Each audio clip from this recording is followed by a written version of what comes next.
the Shannon Jarvis Coaching Show, sponsored by Lake Russell Building Supply, Slab Co., and McGee Heating and Air. Last week, Coach, we go to just on the outskirts of Chattanooga, Tennessee, called Chickamauga.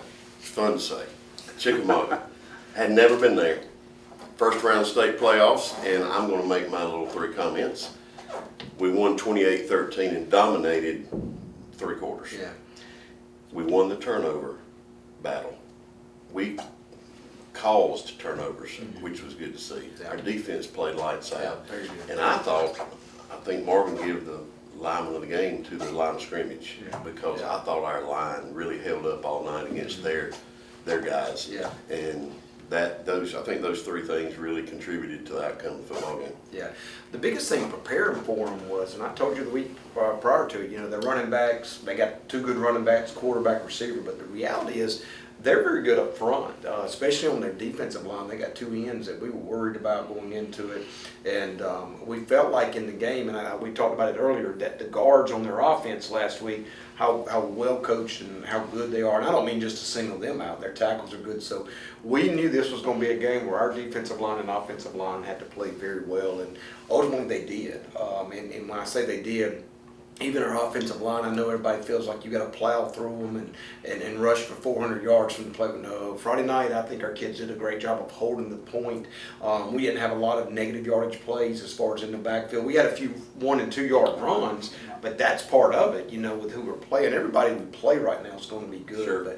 But to talk about our defense, I felt like, especially in the second half, and I told this to Coach Williams, I think that's the best our defense as a whole has played since I've been here against a good team. And they threatened us both passing and running. They're very well coached, and so I just thought our kids played very well in the second half. And like you said, the opportunistic as far as the turnovers, and when we got the turnovers, especially those last 2, we got scores right after them, and that's what I was probably the proudest of with our kids. Is as soon as we got them, we had big plays afterwards, and now those individual plays, Jaden threw a beautiful ball both to Carter and Brady, but on Carter's play, I tell you, Carter Webb was one of our offensive players of the week, and to single him out, he's kind of an unsung hero around here because a lot of our community doesn't know that he has to play about 3 different positions, and then when we had the injury, he went to a position that he's played, but a couple of those plays he had not repped at all during practice. The touchdown play, he had not repped one time, but Tyrekus had repped it every time, and so that was one of those verbally, you're about to run it, here's the route,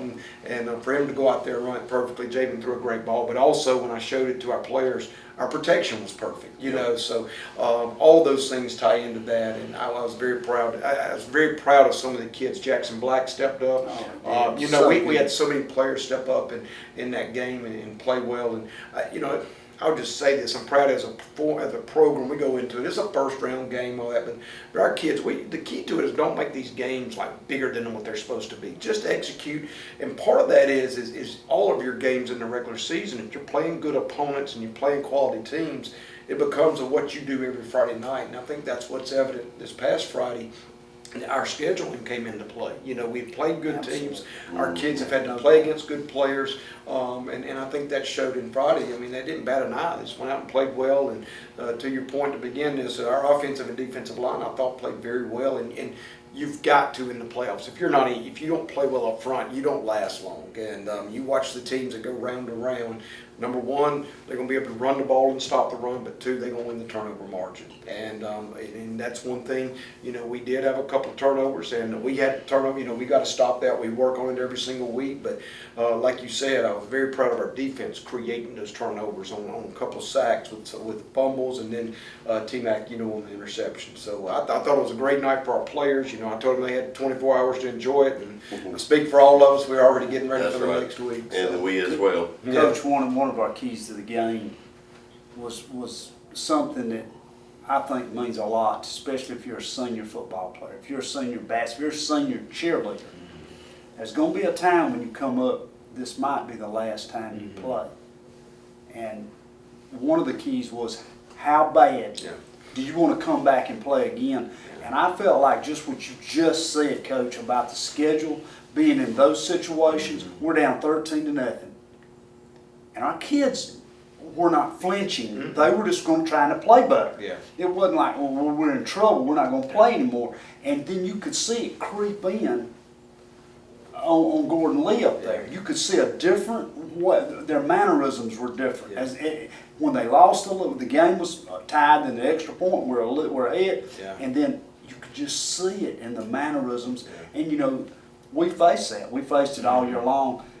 But I just want to give you this, and I know you're going to defer it to the team and the other coaches, and I know you will, but I had a guy come up to me from another town just this past week and said, I tried to tell those guys, Coach Jarvis, at playoffs, those kids are going to be as good as they can be. Mm-hmm. He said, that's just a trademark, and it has been. Yeah. It has been. It was last year, and it is again, and I think that's the total thing that our program is about. Yeah, I think that's something that doesn't get talked about much with coaches, and fortunately that goes back to who I learned under, T. McFerrin. It was all about peaking at the right time, and part of that is one, get you a tough schedule, get in there and don't, weather the storm if you're winning and losing or whatever. It's still about individuals getting better. And since I took this job, it was not about overall records. I mean, anybody knows me, we want to win every game. We want to get in the playoffs and be successful in the playoffs. That's what people remember. We preach this to our players. They remember what you do in November. The legacy of this team will be what we do each and every Friday night moving forward. And nobody's going to remember what you did in week 4, or nobody knows who we played. And so with that, though, part of that is with our players. We are, as we get to the playoffs, part of it is not grinding them out, because this has really been going from January to now. Early in the year, we're still making adjustments. We're still doing personnel stuff. A lot of times people in the community don't understand it. Not that I'm trying to cater to that. I've done this long enough to where you're still looking at this. How do you make a team playoff ready? And when I say that, I've already alluded earlier, I said it's running the football, it's making adjustments for your offense, your defensive line, and then it's that turnover margin. And I believe on the offense too, you got to be able to run and throw. And I'm not saying we want to throw it 40 times a night, but you've got to be able to, like Friday night, we were able to take 2 shots on play action to be able to be huge plays in that game and have that built within your system. And your kid's ready for those moments to do that. But when you say defer to the players, I will do that, because I've had a few people ask me, what did we say at a halftime? And if you don't mind, I want to answer that for everybody, because I would tell anybody if they were sitting in our halftime, they would be a little disappointed. They think you're going in there cussing them out and chewing them out and or motivating and all. You better motivate during the week, and give them the scheme. But the thing I was probably proudest of Friday night was watching our staff operate at halftime, where you got offensive and defensive staff separate.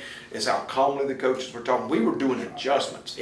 Give the kids something tangible to fix the second half. Let's not go in there hooping and hollering. Emotion does not win games. Like, everybody wants to win. So I was very proud of our staff and the inner workings of our staff at halftime, presenting to our kids just some adjustments. Offensively, when we lost Tyreek, we had to do some shuffling. He was a huge part of our game plan, a huge part, both, and I'll say it now, both in running the ball in the backfield. So we lost that and throwing.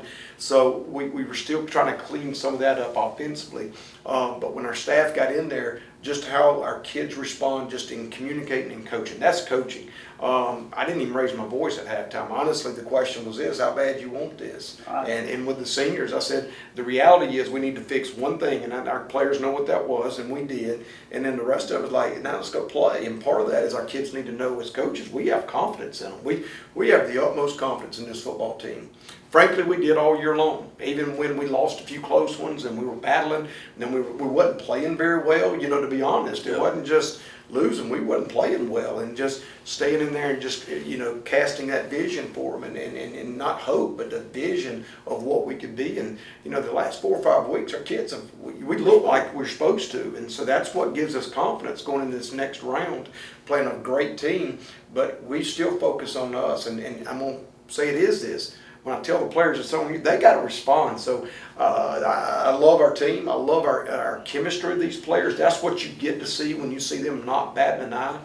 I was a little worried at halftime in regard to when I felt we could get that touchdown right before half, And the reality is we had 2 turnovers, one on downs and another turnover inside the 20-yard line in that first half.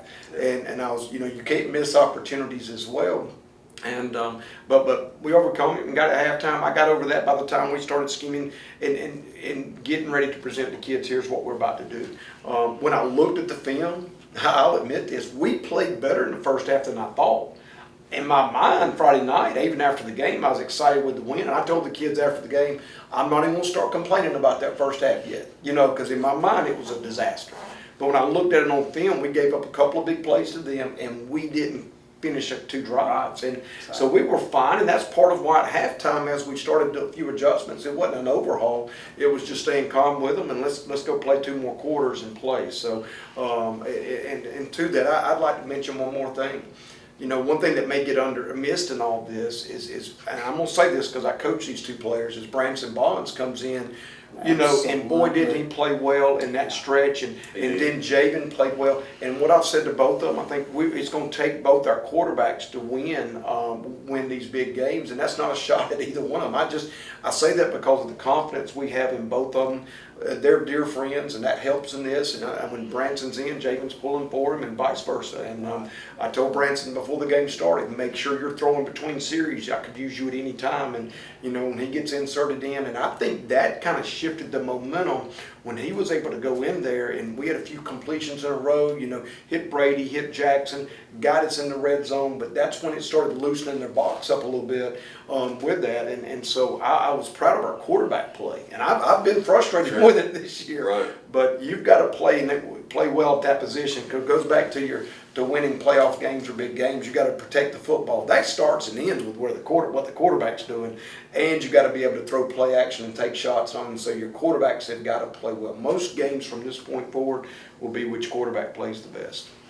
And the Blue Devils, we travel to Gordon Lee and get a 28-13 win in the first round of state playoffs. And we said it last week, and I'll say it again this week. We're a scary 5-5 team. Now we're 1-0. So now we're going to go to Heard County, which is on the way to Alabama, and we need Blue Devil Nation to follow us. And we'll be back to preview Heard County and Edward County right after these messages. This is the Shannon Jarvis Coaches Show, sponsored by Lake Russell Building Supply, Slab Co., and McGee Heating and Air. We'll be right back. Welcome back to the Shannon Jarvis Coaches Show. Coach, we can forget about they had 24 hours. We need to have 48 hours. Will give us another day. But now we've got round 2 staring us in the face. We've got to Heard County, which is not as far as Gordon Lee. So it's a closer drive. It's a closer drive, and we're thankful for that. Yeah. But nevertheless, it's round 2. We've seen some film. Got a dual threat quarterback, sophomore. Got kind of looks like us, to be honest with you. So kind of tell us what we're looking forward to at Heard County. Yeah, so as the coaches, we get that film about 9 o'clock Saturday morning, so we don't get quite 24 hours, but we were working on it all day Saturday and Sunday, and this is the time of year that's just an absolute grind because you get 10 games, and you don't know as much about them, so it's not like some of our region opponents. We kind of know what we're going to see before we see it, and you work on it and you look for things, but you got to get to know the opponent, then you got to watch it and kind of find the scheme, and then how you're going to attack. So it takes a lot of hours getting into it, but you've already brought it up. They've got a great team, and I say that when I just talked about playoff caliber teams, you got to be able to run it and throw it and have great quarterback play. Well, guess what? They got it. I know they check all those boxes off. They really do, and they play so hard. They remind me, we talk about Raven County, how hard they play. Commerce, some of our region teams, our Athens Academy, a lot of our teams we play very hard. Hart County. That's what we're about to get into Friday night. This team, especially defensively, that's what jumps out to you is the speed at which they play. They got a lot of great players, and they're considered to be a young team. They got juniors and sophomores out there for some of their better players, but that doesn't matter. I mean, they're good players, and they've played a full year. There's every one of the players, even some of our young ones, they've had enough experience this year. That doesn't even factor into this, but. They've got a couple of two-way players, but one of the players I'd like to highlight, and if you watch him and you keep watching him, it's Coach Laster's son, 22. He's an H-back and a defensive end and outside linebacker, but whenever he's on, for our fans, wherever he's at, you might as well get your eyes on him. He's got tremendous speed, tough player. And that's what, when you look at these films, I just love seeing fierce competitors, that you're playing against. That's who you want to play. That's right. And not that they don't have more than just him, but he jumped out, and I talked to Coach, I think it was Monday, we talked again on the phone, and that's what I told him. And I didn't know it was his son at first. It wasn't until we broke it down, and then you get the roster and you look at it, and I'm like, of course, But and I picked up the phone, and when we talked, I said, you got a lot of coaches' kids on there, because he's got a few of them that are coaches' kids. The quarterback is Brent Tisdale, their principal's son, and I've known him when we were in Gwinnett County together. He's an old coach too, so you just got a bunch of coaches' kids running out there, which means they're very savvy in the game. They understand it. They've been around it their whole life. They know. They play hard, and I'm excited about this game. I think it's a great matchup. We have to play very well. We have to play our best game of the year, but we're in the second round. That's what you sign up for. So we're not going to be apologetic about that or backing into this thing. When you pick on that, when you get to the film, when you get to the film this round, you know what you're going to see when you pick it up. And so they've got 55. They got a nose, and he's an interior lineman as well. Their line of scrimmage is good, but he's a very good player. So they got players that pop up all over the field. And I know I'm not mentioning them all, but really both sides of the ball, all 11 of them are very good players. And we can't turn the ball over. We've got to create turnovers, and we've got to hold the point up front on offense and defensive line. We got to be able to get some pressure. And going back to last week, we were able to get pressure without having to bring 5 and 6 defenders to do that. So we've got to be active up front. Coach, I had several people ask me, just one today, asked me, said, how close were y'all sitting to the Elbert County crowd? And I said, well, they were right in front of us. They said, well, those people were into the football game, and I'm just saying this as a point to make.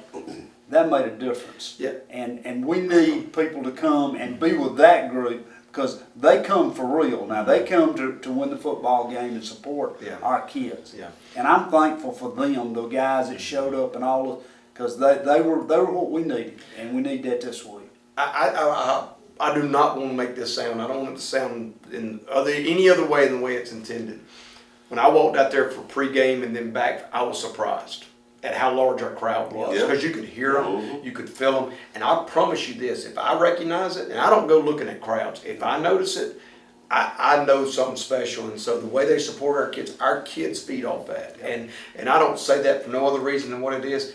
Their coach, when they're calling to check on Tyreek, because when I talked to him Saturday, the first thing he said, he was disappointed in his, but we brought a great crowd. And so as an opposing coaches now, I'll probably see it more from when opposing teams bring me into the Granite Bowl. But Friday night, that was the first thing I felt like. I was so proud of our crowd. This is really funny. So our cheerleaders were a little late, and so they were able to get the banner. But I remember telling Jenny, she was already there, Mr. Rollman, don't worry, we're good. And that's when I noticed the crowd was already on their feet cheering. Not to take away from the cheerleader. I'm trying to be careful what I'm saying here to promote what was there, and it was our community. And that's when I really noticed it, like, we'll be good. But, our cheerleaders were there. They got the banner up. We ran on the field and all. But from that point on, I felt we had a great crowd Friday night. We did, and it was me and Marvin feed off of it. I love it when we get to call the game from our sideline. Because we're competing against on the home side. We just don't have that energy. But we had the windows up, and they were literally 4 or 5 feet in front of us, and that was awesome. And they were loud, and they were into it. And they were into it a few times, into it showing They were big time into it. And one thing I love is just walking in, and we got set up pretty good, and we want to walk around a little bit, and several of them walking up and looking over there and said, do they really think we're a 5-5 football team? They have no idea what we are. If they think that now, and they were saying things like that, and that's a great compliment to our kids, because I think the Elbert County fans know the deal now. You've made sure of that, Coach. Thank you for that. And that pride goes down from 67-year-olds all the way down to 15 and 14-year-olds, and that's the whole thing, because it's about our community and our town, and we represent our town well. Well, I think it starts with this, and this was something I said in the locker room before we left, and I'm not going to let this show end without mentioning this, but one thing, we got a surprise late Thursday night, that I had a phone call from Angie Rhodes and Angie Bonds, I'm sorry, but Angie Bonds and Miss Kay Rhodes and them and their company and all. They were able to solicit the people within our community where we had 2 charter buses to go. And that's indicative of what the pride starts with adults and the communities and parents and wanting our kids to have first class. I preach to them, when we go on the road and we go eat, it is first class, our kids are in the same attire, all that stuff. But when you have people that put together and put that and give it opportunity to our kids, well, I explain to the kids, with that comes responsibility. We can't control the outcome sometimes, believe it or not. Sure. We can control how hard we play. That's And right. that's very easy for me to say when you got a community that supports you like this, that none of you nor I had to lift a finger to do this, okay? And when I say surprised, we were surprised by it. When you put kids on charter buses and you go to a restaurant and they represent this town and then they go out and play like they did, I've done it long enough. I think the wins will take care of themselves at that point. Sure. I had a couple of parents tell me after the game that they went and ate at the same restaurant we did. And I'm going to say this publicly. They ate at the same restaurant we did like an hour or 2 afterwards, and the management was just still raving about how our kids behaved. That means as much to me as anything, Sure. is how we present ourselves. I promise you, we've got people in Dalton, Georgia, and Chickamauga that know where Elbert County is in a favorable light. Sure. That's right. Because of the behavior of 16, 17-year-old kids. That's what we get to represent, and that's something y'all have known from day one, taking this job. That's always been important to me, what it looks like on the field, but also what it is off the field, And we're going to load it up and do it again in Newnan, Georgia, and Sharpsburg. We're going to East Skyway to do a walkthrough, and then we'll take it on into Franklin, Georgia as well. So just go on the road, and I say it to kids all the time, we'll play in front of people Friday night that don't even have no idea what Elbert County is. We have the opportunity and the privilege to represent something that people in this state have never seen. And that's something we take pride in. And again, that goes down to controlling how hard you play. And, it may get messy at times, but we're going to play through that. So Blue Devil Nation, again, we need you in Heard County. It's not as far as we went last Friday. So no excuses. Be in the stands and be that loud crowd like we had last week, because you are the 12th man. So until next week, join us at Heard County, and this has been the Shannon Jarvis Coaches Show. Marvin Denny, Coach Jarvis, I'm Stuart York. We'll see you next week.